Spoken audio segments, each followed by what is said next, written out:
Bueno, este trabajo de European Council on Foreign Relations, How to Complete Europe's Banking Union, cómo completar la unión bancaria, que tenemos el gusto de presentar en este vídeo, necesita una cierta explicación previa de por qué hemos acometido este trabajo, por qué un tema, una cuestión como la unión bancaria es objeto de atención por un instituto de investigación, por un think tank dedicado a cuestiones de política exterior y relaciones internacionales. La explicación es muy sencilla y es que todos sabemos que lo que ha pasado en estos últimos años en Europa ha venido fundamentalmente determinado por una crisis financiera, por una crisis que ha tenido su origen en el sector financiero. Y las peleas y las disputas que hemos tenido a lo largo de estos años sobre las cuestiones financieras y todas las consecuencias de la crisis, tanto en términos fiscales como las políticas de austeridad, las divisiones entre norte y sur, entre deudores y acreedores, han estado a punto de llevarse por delante el proyecto de integración europea. Ha habido años, especialmente en torno al año 2011-2012, en los que hemos tenido una crisis verdaderamente existencial y el euro ha estado a punto de colapsarse y de llevarse por delante el proyecto de integración europeo. Y por lo tanto eso es lo que a nosotros nos llamó la atención o nos ha llamado la atención durante estos años, en el sentido de hasta qué punto se había fusionado la identidad del proyecto de integración con la propia idea del euro, y como una amenaza al euro, por supuesto, era una amenaza al proyecto de integración.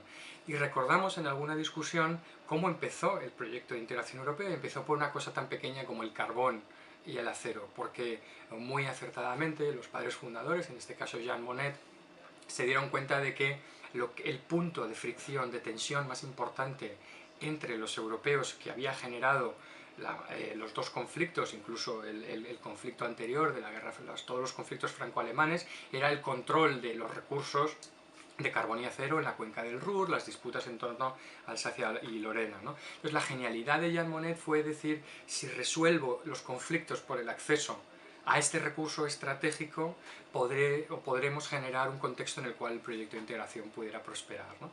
En algún momento, 50 años después, nos dimos cuenta, yo creo que mucha gente, de que si Jean Monnet volviera, evidentemente no haría el carbón, ¿no?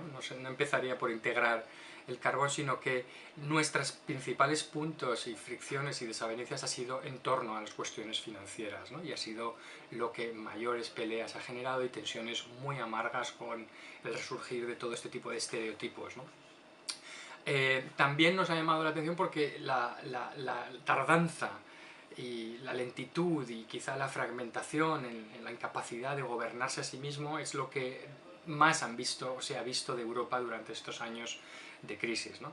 Y por lo tanto el restaurar, el completar la unión bancaria, la unión monetaria con una unión bancaria, de repente se convirtió en el punto en torno al cual empezaron a girar discusiones muy importantes. Hasta que no desatascáramos la cuestión financiera, no podríamos hablar de cuestiones fiscales, de cuestiones de gobernanza económica y ni siquiera de unión política, ¿no? Porque eso nos parecía un cuello de botella muy importante.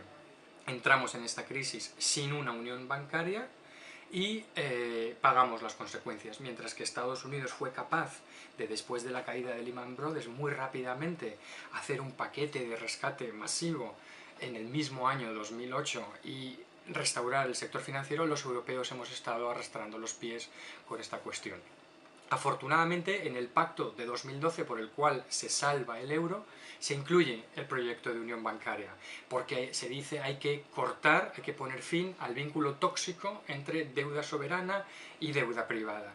Y eso es lo que hace este proyecto de unión bancaria, poder por fin conseguir integrar la supervisión y la regulación. Ya estaba en términos de competición, pero la supervisión de los sistemas bancarios, de tal manera que no nos podamos volver a encontrar con que por las pequeñas costuras de un Estado o del sector financiero en un Estado se despeña todo el proyecto de integración europea.